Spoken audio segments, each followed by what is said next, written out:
Welcome to Two Nerds, One Mic. This week we are going to talk about a few things. Let's start with the brand new PlayStation 5. I just bought the Spider-Man PlayStation 5 and I waited because I have the Spider-Man PS4 and I wanted a LE and they did come out with it finally. And I had a feeling that they'd release something and I'm kind of upset about that. But they shortly released, what is it, like 2 weeks ago, the new slim PlayStation 5.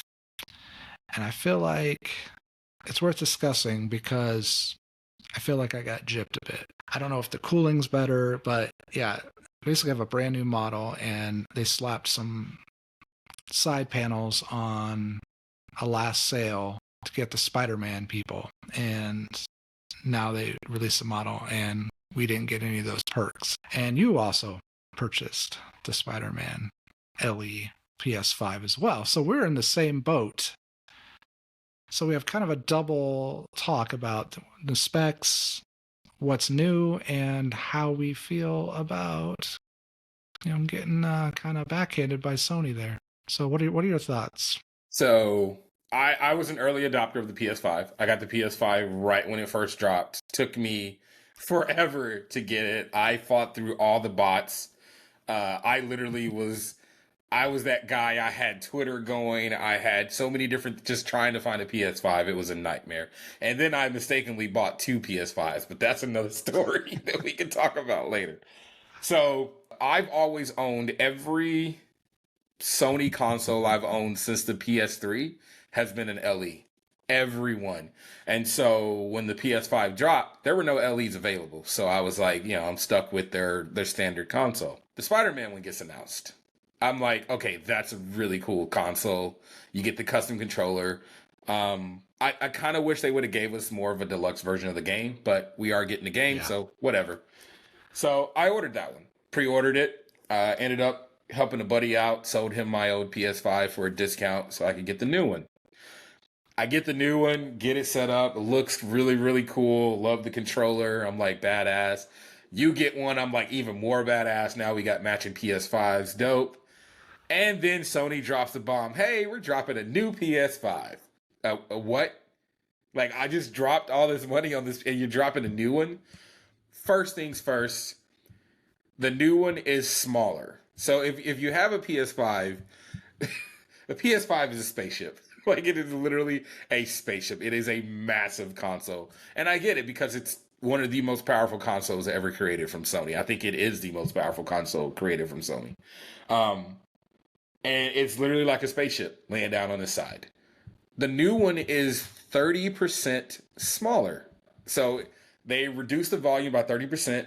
They reduced the weight by 18% and 24% if you're looking at the digital console and the disc console. So, initial thoughts, I'm not crazy about the design. I personally like the original PS5. I like how it's all one seamless like design. There's no breaks in it. This one you get a break. I think it's about 2/3 of the way through the outer shell. So I don't like that. I am though upset that the new console comes with a terabyte hard drive. I think we have a 825 is ours. Mm. So really, they're getting an extra 175 gigs. Like, make that fair. Like, we should get a free upgrade. Like, period. And then the other thing that we don't have that the new one got is if you bought the digital only console of the original PS5, it's digital only. You'll never get to have a disc. The new one, you can add on a Blu-ray HD player to turn it into a disc-based console, which I don't foresee a lot of people doing that personally. But it's still like you're giving them the option, like, hey, if you didn't have the money to get disc, we're giving you the ability to, like, maybe you'll get the money later and you'll get to have a disc console. Original PS5 adopters don't get that. To me, the other quip that I have, this is my last add-on. I think if you're making a smaller console, make it make sense as to why that a new PS5 purchaser that's getting the slim one has to pay the same price as the original if you have reduced the footprint of it. If you're trying to say that they're paying that they're paying the same price because of the hard drive. That doesn't make sense because you can go out and get a new hard drive for cheaper than that. That's designed for the PS5. So those are kind of my qualms with it. They didn't change the internals. It still does the exact same performance. Nothing got upgraded visually, like with the graphics or the processor or anything. So I don't know why Sony did this, and I'm a little irritated by it. I feel like it's just a cash grab.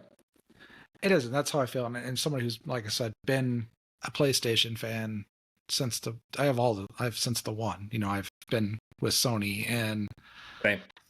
like they've been solid.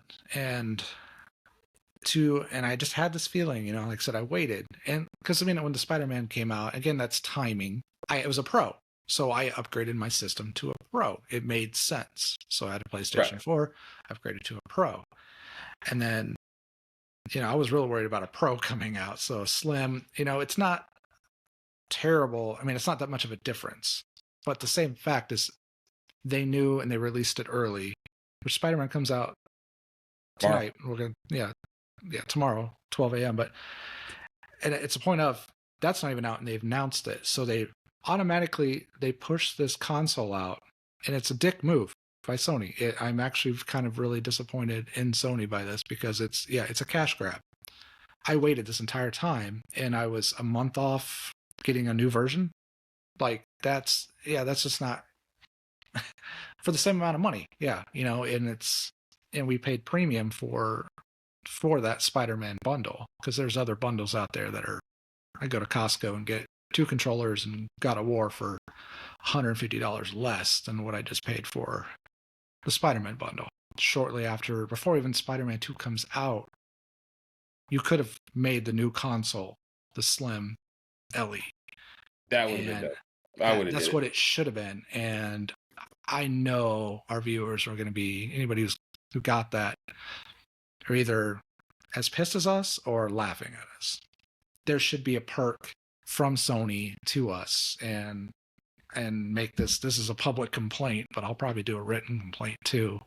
You know, I don't have the drive to do some kind of friggin' petition or anything, but you know, this is calling Sony out for sure, being, especially you and I, loyalists. Yeah, you've had like all kinds of LEs across the board on multiple systems.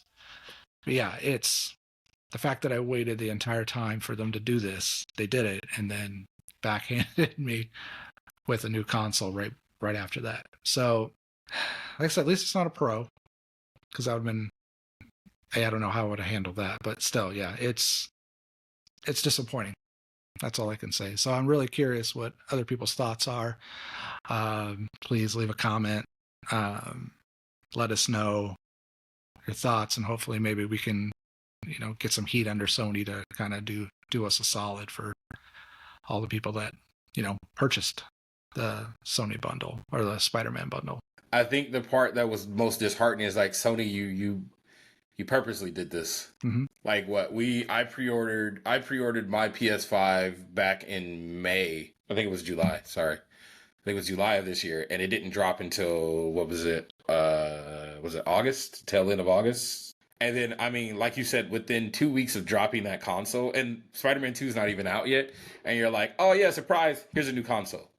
You had that in your back pocket. Why didn't you make the Spider-Man console, like, is it because you're not releasing it to November? Like, so release this one early. I just, like, you obviously have the ability, because you released the console before the game was even out. So you have the ability to release a console whenever you want. So why not? Yeah, I may not have liked the new design of the console, but it would have been an updated PS5. So you're getting at least all new, fresh internals, and you're getting the terabyte hard drive. Like, if anything, I wanted the terabyte, because, like, games are getting bigger. And you know, Spider-Man 2, with it being open world, that game's going to be huge. Like, we're probably talking a minimum 120 gig install. And then say you go out and get the deluxe edition or the ultimate edition. Think of all the add-ons you're going to get. Think if they start coming out with DLC. Like, you got to factor in all this shit. Like, I'm sorry, but $825 just doesn't cut it anymore. Like, I have an Xbox Series X. Like, I bought both those consoles right when they came out. So I got my PS5 first, and then I got an Xbox Series X a little later. at least with the Xbox Series X, it came with the terabyte. Like I didn't have to upgrade to a terabyte. They just had a terabyte right off jump. Like, and it was for the same price. So Sony, you kind of took an L right there, man. Like, and unfortunately, as I'm a diehard Sony fan, Sony will always have my first love in the console war. For as gorgeous as the PS5 is, I feel that they should have tried to go more at Xbox and performance. Because for as ugly as the Series X is, it's just a cube, like a rectangular cube. The thing is powerful as all get out, man. I ran Gran Turismo 7 and then I ran Forza 5 Horizons. Both beautiful in their own right. But, I have a 4K TV. They're running 4K, all out HDR. Horizon is 10 times more gorgeous. And it broke my heart to say that because I'm such a Sony fan. And I get it. Maybe they had to keep theirs kind of slightly less of an edge to keep the design. Because obviously, Microsoft just took like a PC and just like make a gaming rig, make a console. So maybe we'll see a Pro in the future that'll be a little uglier, but it's going to have the power that'll just wash the Series X. Because I will always ride for Sony when it comes to the consoles, because I think they put out better games. I think their developers are better. I think that they try their hardest to work more with their developers. They don't try to cut them out.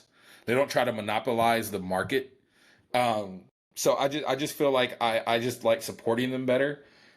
But, right now in the console wars, Xbox does have the edge in at least graphics engine. But, sorry, I just went off into a whole tangent with that. No. Like, video games is one of my passions. And I mean, if you saw my video game rack tower, like you can tell I'm a Sony fan because I have way more Sony PS4, PS5 games than I do Xbox games. If there's a game that I know I can get on Xbox or Sony, I'm always going to get it on Sony. Always. That's just who I am. I really only have the Xbox for the flagship titles that I like Microsoft Simulator, Forza, Halo, stuff like that. Things that I know I can't get on PlayStation. That's the only reason I run the Xbox. Like, other than that, everything is Sony. Always will be, always has. So, step your shit up, Sony. This was a dick move, personally. Yeah, just to end it on that, unless Sony's listening. You brought this up and I wanted to kind of reiterate this, is with the Pro and the PS4, we got all the DLC with the game. So yeah, they're releasing different versions. And again, we're getting gypped again if there's expansions that we don't get. So when I bought the PS4 Pro Spider-Man edition, I got all the DLCs. I had the whole package. I had no option. You only had the base game and the overpriced. It's all we got with our expensive ass PS5. Which I can't even put the code in right now. Yeah, so we just got the base game. So no limited edition, no add-on. Oh, we get like 2 add-ons. That's it. Like nothing else. Get like a friggin' suit or something, which I don't care about. But yeah, so if they come out DLC and then I have to pay even more, yeah, it's a shit move, Sony. Disappointed in you. Oh! Did you see this before we ended? Uh-oh. You can buy the controller and the covers for your existing PS5. I know, because my brother was trying to get the panels and they sold out super fast because I bought my directly from Sony. Yeah. I'm like, are you kidding me? So like now I don't even feel special because other people can have the console now without having to buy the console. And like you said, we paid extra for this console. We paid over $100 more than what the console is worth. Yeah, and I waited. Yeah, and you waited for this to match my. I mean, I love it. It's awesome. It's a. Oh no! This is one of the sickest PlayStations I've ever seen. Like their design was gangster. But yeah, you don't feel as special because anybody can just get the panels now, and like the PS4 was painted red. Yeah, I loved your PS4 Pro. That was Spider-Man. That was dope. But yeah, now it's just like anybody can have it, and to some extent, it kills the joy of the limited edition. Mm-hmm. Like it kills that excitement you got that I got a console that like not everybody could get. Correct. And I got one. Yeah. And you took that joy from me. You killed that joy. And people are like, no, they're not going to ever make that because they didn't make one for God of War. which was Yeah, they only just did they did a bundle for it. Horizon. Like you had two awesome titles, first party titles. All right, we're So beating a dead horse. yeah, that's all good. So send me some free shit, Sony. Thank you. All right. So yeah. So with that, Spider-Man 2's coming out 12 a.m. tonight, however you want to look at it. And so we'll both play it and probably talk about it next week. Sure. Like I definitely won't beat it, but I'll get in like a good 5 hours of playing time to really kind of get into the meat of the game, and I'm really excited to see how they're going to do the two characters. It'll be the first time we've seen this for a Spider-Man jumping between Peter Parker and Miles Morales, and I'm also really excited to fight Venom because I think he's going to be one of the dopest villains we fought so far, and it'll open the door for like Carnage, I think, later on, and bring him back. Makes me think of the Maximum Carnage Super Nintendo Spider-Man with the red case. Was that on Super Nintendo too? I had it on Sega Genesis. Yeah. I had it on Super Nintendo. Yeah. Still have it. Yeah, that's vintage. Awesome. Right on. Right on, man. The other thing that we wanted to talk about tonight was F1. It's the first race in America this weekend. Circuit of the Americas down in Austin, Texas. Obviously, Verstappen has already been crowned the F1 champion this year. So now, you're just kind of racing for a constructor series, which is fine. You still want to see who does the best. I'm always going to be a Lewis Hamilton fan. I just love the way he carries himself. I love who he is. I think he's just a great driver, and I'm always going to root for him. So I want to see him finish top 3. Obviously, I want Mercedes to win another constructor series. I know it's going to be kind of hard because Red Bull has been killing it lately. And then also Ferrari and McLaren has stepped it up this year. So, the constructor series is kind of wide open right now. So, but I do love that they do bring F1 to America. We don't have an American team on F1. So it's just really cool that even though we don't have a team here, they bring them over here to let them race. I just really hope they can keep drumming up support in America because I would love to see more races come out over here. We got Circuit of the Americas, and then we added Miami. I think their first year was last year. It was the first year for Miami. This was the second year, so. Yeah. And now we're adding Las Vegas to this year as well, which the Vegas race, I'm a little irritated by that because that was just a money grab. Like the same with Miami. I like that you added more races, but you kind of did it for just the people that can afford the crazy. Like Miami is like the Monaco over here, if you think about it. Like only the rich people can go to the Monaco Grand Prix, and only the rich people can go to the Vegas and the Miami one. Like Texas is kind of like just, it's for the poor. So Texas has a special place though, because I feel like they've been driving here for a while, and like I feel like the people that do show up are just like who was in the paddock this week, Drew Barrymore. Mm-hmm. Just you get some random people, and I feel like that you've always got some cool celebrities, but it was never like showboating like Miami. That's true. Fair enough. But speaking of Vegas, the funny thing is being a Hamilton fan myself, he's been calling for a Las Vegas race. Yeah, he was. So he's kind of the pusher of Vegas, and he lives he has got a house in California, so like, but yeah, he's been wanting Vegas. He's wanting Vegas and Africa. He's wanted to do a South African race for a while. That one hasn't won yet, but so he got the Vegas race. Which I would love for him just to finish the year and win it. Yeah, that'd be hilarious. That'd be good. That'd be cool. With Perez's track record, that's like a weird pun, but as of late, Hamilton is encroaching possible P2 in the championship. So still pretty good for being like the 4th best car on the grid, because the McLarens are crazy. But on the note of F1. So it's really interesting. So Ryan Reynolds, which I'm a fan of, it's just, he bought Wrexham owned.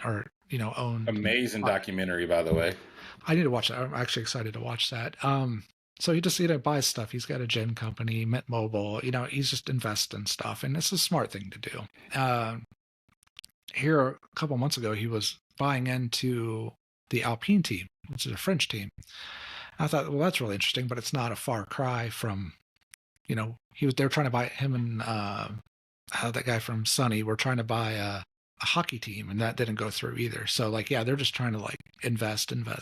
But then now we have Patrick Mahomes, Travis Kelsey, a bunch of other sports stars now joining that and buying into the Alpine team, which I find really weird. Did you put out like a submission? Does Alpine say, "Hey, we need money, invest"? Like, or did like Taylor Swift, Travis Kelsey hung out with Ryan Reynolds and Blake Lively, and then somehow they all hung out, and now, hey, we're investing into an F1 team, and then Mahomes and Kelsey are like, "Oh yeah, sounds good, let's do it." I already have enough Whataburgers, so I know you want to see it in America more, but it's like it holds a special place because it's not Americanized to me. Like it's not popular, and it's gotten popular with Drive to Survive. But like you and I've been a fan of like MotoGP and F1 for a really long time. Pre that, we've talked about stuff. It wasn't widely available, which is something that's good now with the popularity being available here. But yeah, I find it just interesting what that could do. Why not invest into Haas, which is an American team? Next thing you know, Alpine just has a bunch of sponsors or whatever consortium they have. But the cost cap, does that really make a difference anyway? If you have extra money, what does it do for the Alpine team? So I just find it interesting in general. What do you think? So when I originally heard about it, I misread it. I thought that they were starting a new team, but then you helped me correct that with the Mario Andretti was trying to start a new team here in America. So I was like, oh yeah, smart point. So when I started kind of looking into it and seeing all the people that were investing, I looked at it two ways. I looked at it one as just a smart investment. F1, as you just mentioned, it's growing in popularity, especially in America. It's not huge. It's still probably the least profitable sport in America right now, like outside of AAA sports and stuff like that. Like if you consider the big sports, MLB, NASCAR, Yeah. NHL, NFL, F1 is kind of down there, at least in American terms. But it's still a smart investment because F1's kind of like soccer around the world, where it's huge everywhere but America. So yeah, why not invest? As to why they picked Alpine, it could be because of their portfolio. It could be because of their drivers that, they could be looking at. I can't remember who all drives for Alpine, and they're both pretty solid drivers. Like they're not on the level of Max and Hamilton. I don't think anybody will touch those levels for another 20 years, but they're still, they have potential. Obviously Pistori is killing it. He's the rookie and he is sensational to watch this year. I love that kid. Ocon and Gasly are two solid racers. Like they're gonna be almost consistently in the top 10. Maybe the lower half of the top 10, but they're in the top 10. So you want to invest in a team that you can see getting a constructor series at some point, maybe even having a world champion.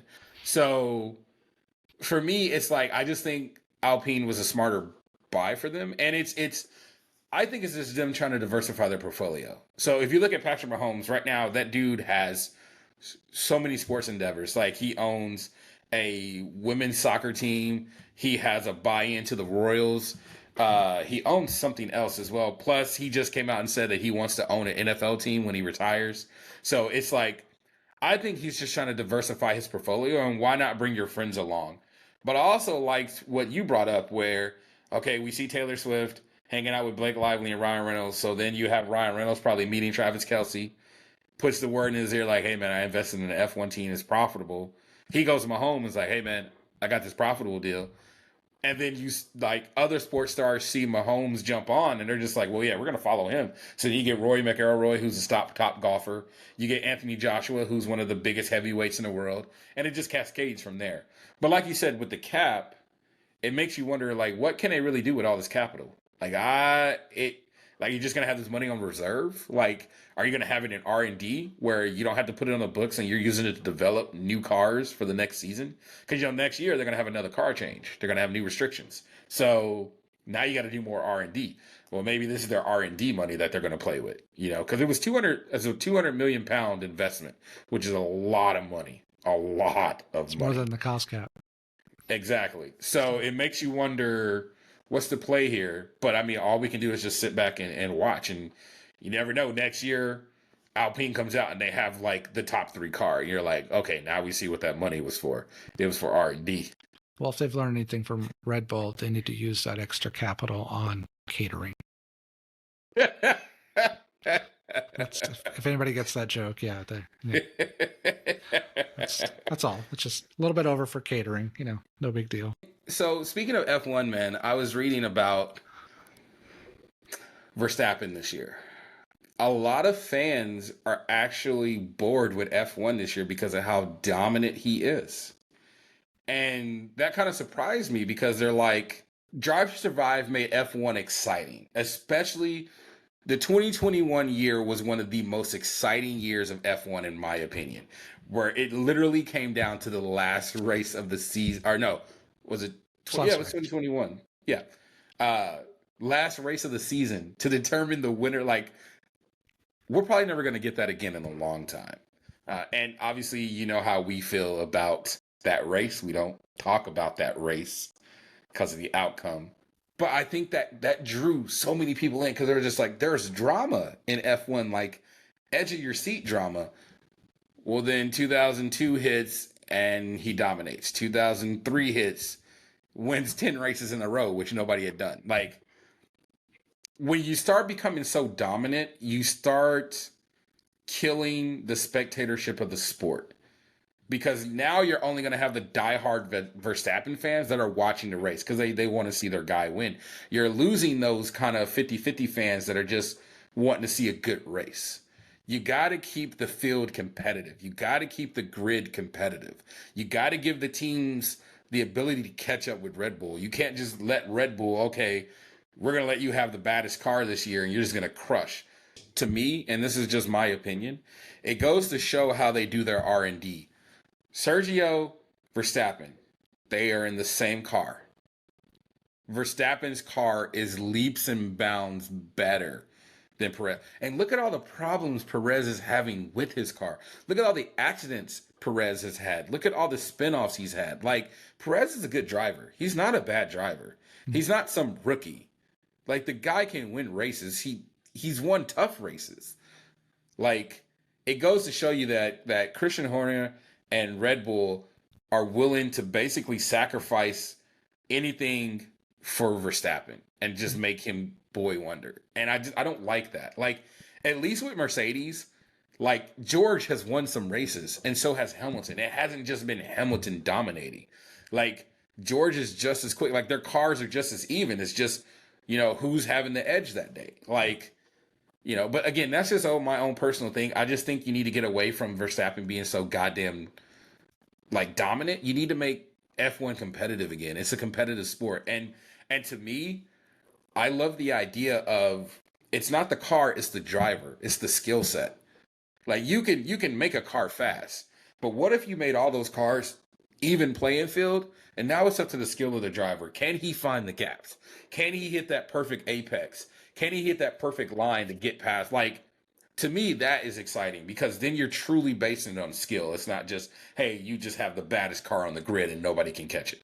We can get pretty heavy into that too. Like, I'll just mention that, yeah, Red Bull, all the other teams on the grid are a two driver team. Red Bull's a one driver team. One driver team. team. Alex Albon made a comment very close to that, how, like, yeah, it's you are number 2 driver. So even at the dominance, I know, like, the Schumacher era was boring to a lot of people, and even Hamilton, he's had a couple years dominating car, but like he also battled his teammates. He also was not 28 seconds ahead every race. So definitely a different story. And this year is garbage. Did want to bring back one point I found interesting was that during the Miami race, the first Miami race, or it might have been this year or last year, it actually got more views on television than the big NASCAR race. It was like a 500 race or something like that. So actually there was more people tuning in than NASCAR, which makes me incredibly happy.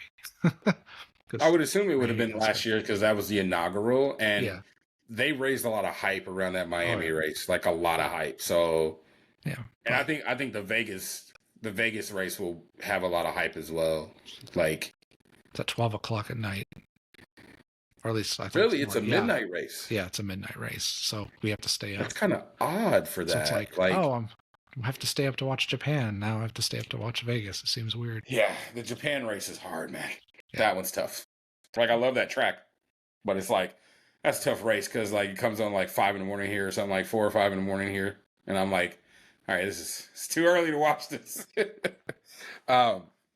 No, I definitely think, you know, at some point, man, we need to try to go to a F1 race, just because I think it would be an experience that it would be life changing. Just because getting to see Hamilton, even though I'm not a fan of Verstappen, just getting to see those guys, like, and I mean, if you really think about it, man, the punishment they go through racing those cars. I mean, you're wedged into a carbon fiber hole like this, and your legs are together, and the fact you're in there for 50 something laps, like it's an incredible, and their conditioning for that is incredible. Like how fit they have to be. Like you can't be a fat F1 driver. It doesn't work that way. So no, I just think it would be a great experience for us because we're such motorheads, and to watch, in my eyes, the pinnacle of racing. Like MotoGP is hard, don't get me wrong, and it takes another skill set, but like F1 is kind of like, to me, the standard of racing. It's like NASCAR, you're making a left turn and you're drafting. I'm sorry to NASCAR fans out there, but that's the way I look at NASCAR. Drag racing, yeah, you're fighting the car, but it's a straight line. Like F1, like I don't know what it is, but to me, it just seems much more mentally, like it's fucking with you mentally. And like you got to have perfect moves. Like some of those, like you look at the Monaco course, the margin of error is razor thin, and it's like unless you get pole, there's a good chance you're not going to finish in the top 3 because you can't pass anywhere. Those cars are bigger this year, so they keep getting bigger, and Monaco stays the same. Yeah, it stays the same. It's not like, I mean, maybe on the track you have 2 sections that are like 2 width car widths. The rest is like you got to be single file. Like it's crazy. Like so to see people overtake there, I'm like, that's impressive. Facts. It'll be interesting to see the development of Alpine and to see what this investment, this flush of cash is going to do for them. So, and make sure you tune in to the race this weekend, kids. Watch the Texas race. Support F1. We don't want to see it leave America. So, kids, that's it for the nerd episode this week. But next week, be ready to tune in because we're going to be talking about the Activision Microsoft merger.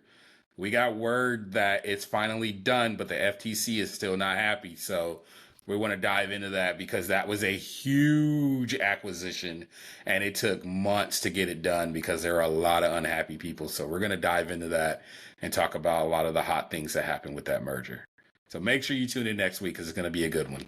Take care, nerds. We'll catch you on the next one. Later.